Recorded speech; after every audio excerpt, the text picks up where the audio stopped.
Hello everyone and welcome back to IMO Reviews. Today we are discussing Equalizer 3.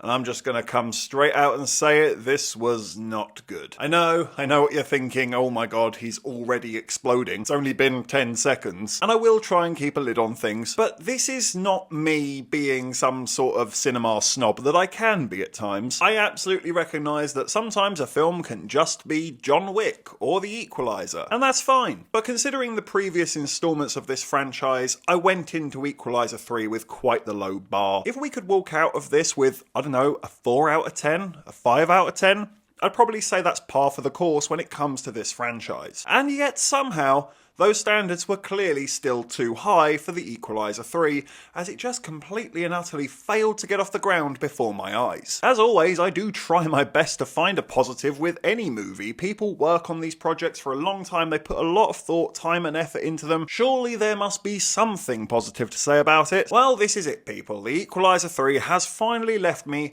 scratching my head and a little bit lost for words. Especially when it comes to the positives. I can't even say it was filmed well, or written well, or even performed well. It's a big fat nope, nope, and nope on all three of those categories. So let's just dive straight into the negatives and discuss why I couldn't stand this movie. Starting with the music. Not only is it very generic and extremely over-relied on, but it has this new trend that I already cannot stand. It's this weird elephant noise. I'll play an example, you'll know it when you hear it.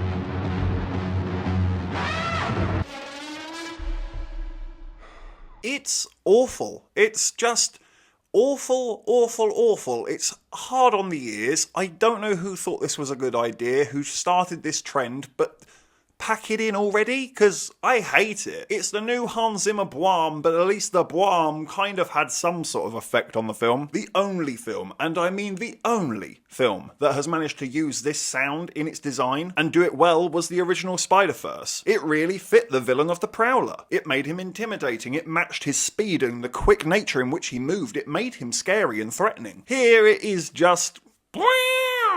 It just sounds like an elephant, just stuffed in the boot somewhere. But what's worse than the music is the sheer fact that this movie is just plain and simply boring. It will put you to sleep. It is insanely meandering and so time-wasting. It's like the film doesn't quite know what it's meant to be doing. It almost damn near forgets to equalise. Where is the action in this movie? It's mostly just old man Denzel Washington travelling Europe, whilst some really boring and overwritten villains explain their existence in a monotone and drab manner, without anything entertaining about it whatsoever. Speaking of Denzel, he looked bored to tears in this film. You know, all those finer details to acting and the charm that he has that we all fell in love with?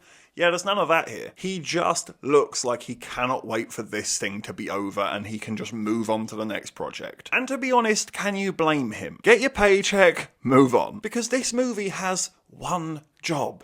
Just turn up and have fun. Give me some good kills. Give me some intense action. If you can also squeeze in some nice character moments and development, bonus points. Yet you fail to do any of them. It's so confused with its insanely dull plot. Why are we introducing new characters in the final part of a trilogy? What happened to the characters in the previous two films? What are the consequences of this universe? Because none of these three films feel at all attached or connected to each other beyond the fact that Denzel Washington's in them. The action itself is not only barely present, but it's so unimaginative. It covers up its shoddy choreography with shaky cam and over-the-top music and a heavy reliance on CGI that is not convincing. As a horror fan, I can be somewhat grateful for the level of gore in the film, but even then, it's as if the movie doesn't understand why it's there. It uses this shocking gore at literally every opportunity that it can, and it just removes any shock value for the audience. They could have and they should have restrained themselves and used these moments a little bit more fleetingly so that when you do get a brutal, impactful kill, it actually makes you sit back and go, whoa, holy hell, I didn't see that coming. You could have left a lasting impression, but instead you just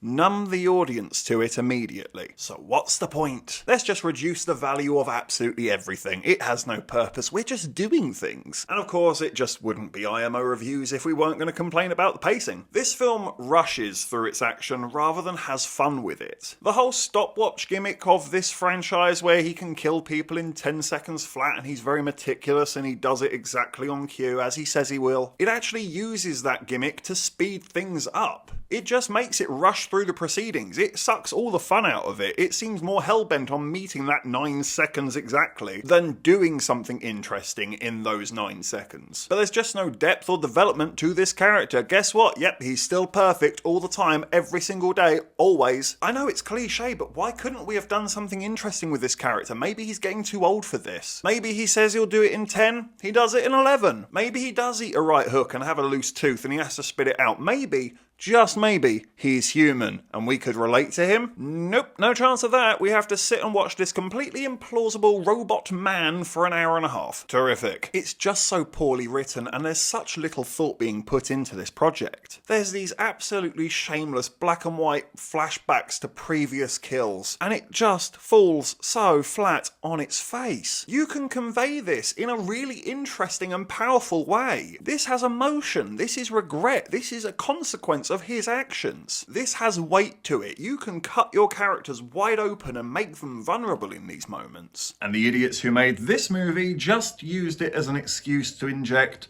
30 seconds of GoPro monochrome action.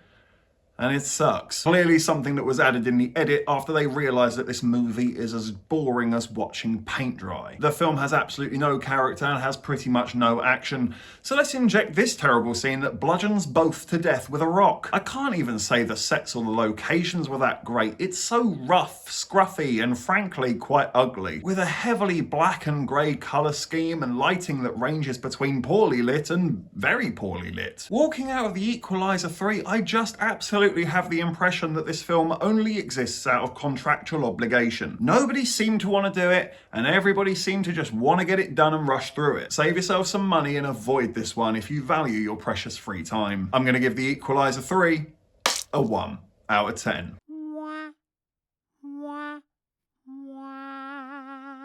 Thank you for watching this review. Please be sure to hit that like button and hit the subscribe button if you haven't already, and please do hit the comment section as well. Have you seen the Equalizer 3?